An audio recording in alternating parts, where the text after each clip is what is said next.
Hi, I'm Amanda. I'm a data and AI administrator in the R&D department of AQA, and this is Lepas Sekolah. So, Amanda, growing up, what was your ambition? What or who inspired you? I think I've always wanted to be a doctor. I think because as a kid, I took quite a lot of trips to the doctors and found it really fascinating how doctors can literally diagnose what's wrong with your body and heal you. And I thought that was really inspirational. And I think I have parents who are quite traditional in the sense that they wanted me to do the classic, like either doctor, lawyer, accountant. And where did you attend secondary school? I went to Real School Shalom, and it's a national private school, so I did SPM. And I understand you did science stream for SPM. Was there a particular reason for this? So as I said, I always wanted to be a doctor, even though I knew my stronger suit were numbers over like descriptive processes. But naturally, I had to choose biology, chemistry, and physics because my dad, who is also STEM biased, was like, yeah, biology is the right choice over like accounting. And how did you do for SPM? I was quite happy with it. I think I got straight A's, but like I said, my weaker subjects are biology, chem, and physics, and my stronger ones were maths and at maths. So, Amanda, what pathway did you do for pre university? I did A levels. And did you consider taking any pathways aside from A levels? I did consider foundation in medicine, but at that point after SVM, I wasn't as certain as I was. I wanted to be a doctor, and if you did do foundation, you're kind of set for the rest of your future. So yeah, I did A levels instead. And what A level subjects did you end up taking? And was there a reason for your choice? Biology, chemistry, and physics again because I wanted to stick to the whole STEM science stream. Where did you do your A levels? I did it in two colleges. One is in Malaysia, College AS and UEM, and another one was in Cherwell College in Oxford. And how did that came to be? So in KYUEM, I did the 18-month program, but realized soon after that it was the most stressful time of my life, and I don't think the results that I was getting was what that was reflective of what I could do, and so I decided to extend my period of A levels like a normal 2 year person and did it in Cherwell College, Oxford instead. And was there a difference in your experience at KYUEM and Cherwell College? It was similar in a sense that both of them were boarding schools, but I think KYUEM because it's in the middle of a jungle, so your support system is everything that's around you. So I developed close friendships. But at the same time, it was also the most stressful time of my life because of its dense 18-month structure. So my advice is, yeah, if you know your study type and you work well at your own time, choose what suits you instead of rushing through it. And so my experience in Cherwell College, Oxford was much more relaxed. I had plenty of time to brush up what I was missing out on throughout the 18-month program. And it was nice. It gave me a lot of exposure in studying overseas as well before entering my university phase. And how did you end up doing for A levels? A lot better by the end of the second college in Cherwell College, Oxford. I was happy with it. I think it was more reflective of how I was doing when I was at KYU. And Were you part of any clubs or societies in A levels? in KY, I was in the student council. I was a food exco, and I was in charge in a lot of like student council events as well, working with the team. And in Cherwell College, Oxford, I was the head girl. Were there any highlights among these two experiences? I think in KY there were a lot of highlights because, like I said, being in the middle of a jungle, your only source of entertainment are the friends around you, and I really like the culture around it. And the evenings where we spend in the field after a stressful day of classes and studying. So that was the main highlight of my KY experience. And in Cherwell College, Oxford, I think because it was placed in the middle of the city center, so usually after classes, me and my friends would like go out, walk around the city. There are really nice parks. So that was something that was like a core memory for me throughout my experience, apart from the academics. Where did you attend university? I went to the University of Manchester. Can you talk me through the process of you deciding where you wanted to attend university? The UK was for certain, but I was contemplating between London or Manchester. And I decided that London would have been too much for me, and Manchester's much affordable, and I think I did the right choice. And what did you study at the University of Manchester? I did a BSc in educational psychology. When did you realize you wanted to do educational psychology and what inspired that? Well, by the end of my A levels, I realized that medicine was not for me because I don't think I was committed enough for the lifestyle. So psychology was my second option. And then honestly, I was just going through UCAS when I was applying, and then I found out about educational psychology. And I was always passionate about education, and coming from an educational background where I was experiencing public, private, international educational systems, I found it fascinating how different educational systems can support a learner. And I realized that educational systems aren't always a one size fits all that unleashes the full potential of a learner. And I was interested and inspired to get to know more about the psychological processes behind that, which ended up with me applying for educational psychology. Was the course what you expected it to be? What were your favorite aspects of it? Yes and no. It was what I expected in a sense where, like I said, I learned more about different educational systems, but it wasn't really what I expected in a sense where I didn't realize there were a whole level of learning and education in a child that's applied psychologically that I wasn't aware of. Like, for example, I came to realize even more than before that a child's education as they're growing up is the most important developmental stage of their life. And so, what they're being taught, what their environment is, how their environment supports them is very important in shaping who they are in the future. For many students, universities when they first gain complete independence over their life. How did you handle this independence and was it difficult for you to move abroad? Well, I think my experience was quite different because university wasn't my first point of independence. It was when I was doing my A levels in Oxford. But I think for me, it was naturally transitioning to independence because I was in a boarding school. So in the beginning, I was quite supported, which made it easier to transition to university life. But even then, for university, it was quite difficult, and I can understand how it's difficult for most people.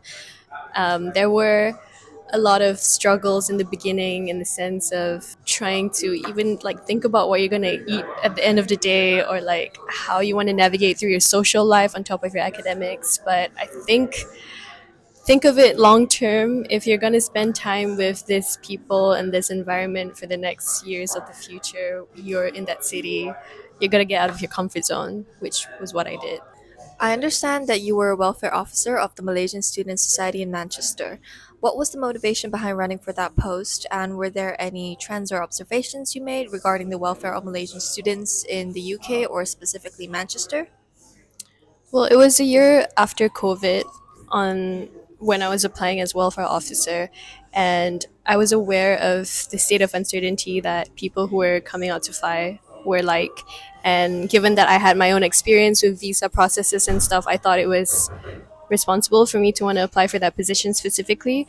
And in terms of like the terms and the trends and observations, again, I think the most common concern that was raised by Malaysian students who were coming to Manchester were the whole visa processes, because I think we can kind of all agree that the visa isn't the most reliable and it's always last minute. And it's understanding how people get really nervous on starting in a rush with your visa and stuff. So yeah, that was mainly it. And then because it was COVID, students' mental health was not exactly like the common experience of how the exciting first year is going to be. So yeah, as welfare officer, I made sure of the whole mental health aspects of students coming here and making sure that they're comfortable and getting to know their community more, because again, a lot of the events that we had to do and all of the welfare efforts had to also be virtual and not physical, which was a different experience, but it was worth it. You later ran for president of the same society and got the position, which no doubt came with larger responsibilities. Would you like to talk about that role a little bit, as well as how you balance that role with your studies? Well, the year that I was welfare officer, I had a lot of fun working with the committee. We ran a lot of events like social, career, virtually. And since I put a lot of effort into it, I thought running for president was something that would mean a lot in terms of how I can give back, which was why I kind of ran for the role. And it was fun because, like every other Malaysian society over the UK, you have the classic M Games, M Night, where Malaysian students from all over the UK would come to watch a play or like a sports game. And it was something that I wanted to be involved in, like behind the scenes. And working with the committee for that was really fun because by the presidency year, COVID restrictions were lifting, and we were trying to navigate through the restrictions that were at that time. So that was a fun experience. And also, as president, you're technically supreme counselor of UKEC, whereby every president and vice president of a Malaysian society would report to UKEC as a supreme counselor and have their say in like the wider UKEC committee, which was a very interesting experience as well.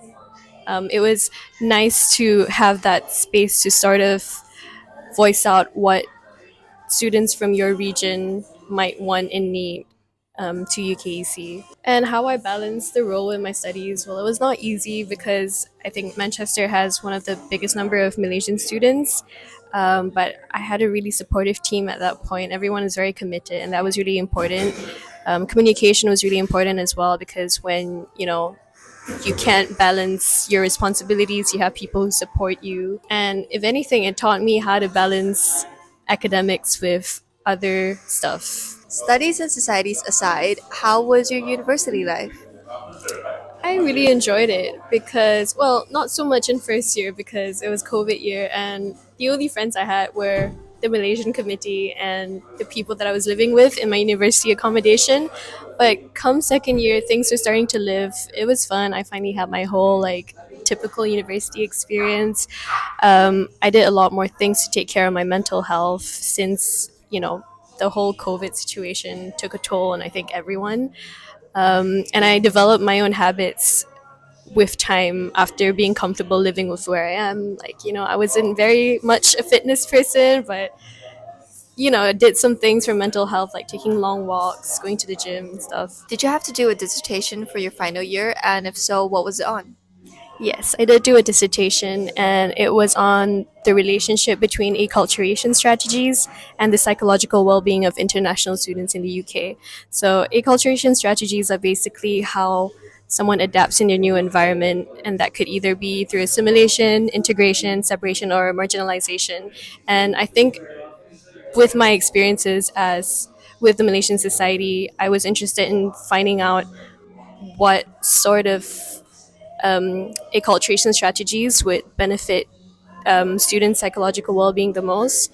So yeah, I gave out surveys to Malaysian students. I was emailing every Malaysian student society as well as other like international student societies all over the UK, not just within Manchester. And the finding was quite interesting that the higher your level of integration, the higher your psychological well-being, but at the same time, the higher your level of separation, the higher your psychological well-being as well. And it could be explained by many factors, like for example the Malaysian society, the sort of familiarization you have with the culture and community that you share with might be more comfortable for you, which means that your psychological well-being might be better. But for some people, being integrated makes you more comfortable, and so better psychological well-being. Was there anything you would have done differently at university? I think no. I'm happy with how I navigated through it, and I'm happy with what I learned from it. And I see life as you do that decision and then you take it from where it takes you after. So, Amanda, you did your master's in data science social analytics. Why a master's degree? Was this a decision you made upon graduating? Did you ever think about staying in the UK or going home to work after graduation at first? I decided to do a master's solely because I thought educational psychology would narrow me down to options, but there were more to that. And there was a module that I did during my undergrad, which is like the data analytics, which I particularly enjoyed because I get to work on technical skills like Python and R. And as I said, I think my stronger suit was always numbers. So yeah, I applied for a master's in data science specifically because I think upon graduating, I got to know more about coding and I really enjoyed it. What's your opinion on the perception that nowadays students need a master's degree to stand out in the job market, that a bachelor's degree is no longer sufficient? I think if you're doing a course that's quite generic, you don't necessarily need a master's degree. But if you're doing something very niche, like what I did was educational psychology, it would help in diversifying your skills and your, like, be it technical or anything else, like have a sort of expertise in that field to give you more depth in what you study. But again, these days, I think even a bachelor's isn't even necessary, at least in the UK, because there's like stuff like apprenticeships, like vocational stuff, especially if you're in the art scene. But in terms of like the job market, because it's quite competitive, building up on your skills, I think is the most important aspect of it. What was the biggest challenge in moving from a social science to a technical field like data science? So with psychology, there was a lot of reading and writing, which I really enjoy doing. I enjoy academic writing. In fact, during my undergrad, I co-published a paper, which was really a fun experience. But with data science, there was a lot of technical stuff like coding, which was like a whole different part of your brain that you're using. So I think that was quite a challenge for me. But I also chose the social analytics pathway, so it kind of gives you the blend of technical stuff like coding and at the same time applying it to real world contexts. Did you find data science to be a rather male dominated field? Yes and no. I think, in a general sense, data science is quite a male dominated field, but in my course, it was quite diverse because there were different pathways like business, social analytics, urban analytics, maths, computer science. So you get a blend of kind of everything. But even through that, I did deal with group works where I felt like I was being treated differently as a female, and you need to stand your ground. I think that's the only way to navigate through it as a female and know where your strengths are in that field and build up that confidence in, like, you have to know that you deserve to be where you be in order for you to navigate through a heavily male dominated field and deal with people who might underestimate you. And what was your master's extended research project on? Oh, I like this question. I did a topology of variables impacting the 2024 UK general election votes. So what I did was use the UK census data with voting data to kind of group them into demographics, sociographics, and their migration state and how that affected their decision in the recent general elections, which is very interesting because I used this technique called topological data analysis and did it at constituency level where I mapped out in the UK which regions are more likely to vote which political parties and the demographic pattern that came with it. Do you have any advice for students who are considering pursuing a master's degree right after their bachelor's degree? Prep what you need to know before starting your master's, because what I did in between my graduating from my degree to starting my master's was, instead of taking up an internship whatsoever, which is another alternative that would be good to you to use up that time, I also picked up on my technical skills. Like, I went on online courses to learn more about Python and R, look at the course structure of what your master's might be so that you don't come into it quite shocked, which was a good decision for me because I think I developed a lot more coding skills after graduating and using up that time for my own personal projects before starting my master's, which made it a smooth transition. And what happened next after you completed your master's degree? I finished in about September, October, and I went back home to Malaysia for a bit because I hadn't gone home for that long of a period, which was very nice. It was the longest that I'd been home after a while. So I was back in Malaysia from October till about February, and I did an internship with SC Lauder as data analyst whilst being at home before coming to the UK again under the graduate visa. So I decided to come back to the UK because the UK reintroduced their 2 year graduate visa, and I thought it would be good in terms of my professional experience to get exposure just for the first 2 years on how working life is like here. Job hunting can be laborious for anyone, even a student with the highest qualifications. Did you feel defeated at any point of your job hunt process, and what kept you going?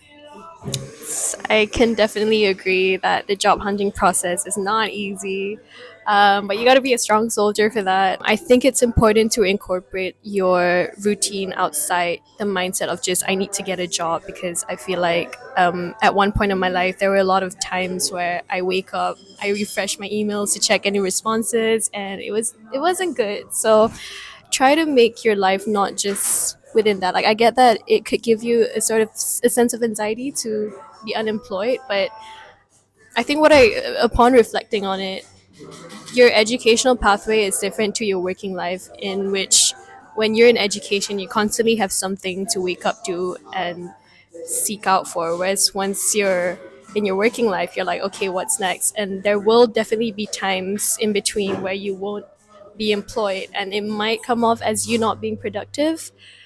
So I think it's important to remind yourself of that through finding a job. And like I said, incorporate your own routines. Don't just like wake up, think, oh my God, I need to apply for jobs. Do that. And at the same time, do stuff that takes care of your mental health. Like, I had a routine of going to the gym, learning how to cook things that I never wanted to. Because again, once you get into your employment life, that's just, if you're working a 9 to 5, you're devoting all your time from a Monday to Friday for the rest of your working life. So I think it's important to also take your time, do what you want because you're young. And I understand you've since gotten a job here in Manchester. Congratulations. Do you mind telling us what it is and what your role entails? So, like I said, I'm a data and AI administrator. So AQA is an exam board, just like CIE if you took A levels. But what they're doing now is trying to use AI ethically to mark papers. And it came under the research and development department, which I'm under, but now there's a sub department of AI assessments in itself. So, yeah, it's a lot about like with data share and AI. So my job is to basically ensure that the data that's shared with external parties, that like tech companies that develop AI models for this, make sure that the data is safe and it's compliant to GDPR and stuff. And also, I'm in charge of like the data cleaning and data extraction, because again, in education, you're dealing with a very vulnerable group, which are children. And so before sharing it to external parties and doing something like AI, which is quite big, you have to make sure that the data that's being shared is as compliant to the ethical side of things as possible. And so far, it's been really exciting because it's applying artificial intelligence into the field of education, which I feel is um, quite niche, because I think my long term career goal is to be in ed tech. And this was a very interesting project to work on. So I'm excited to what's to come. Do you feel that your background in educational psychology and data science has prepared you for this role? Definitely. Because I don't think many people realize that psychology and data science are very much related. For example, with psychology, you kind of learn the brain processes and how your thinking works.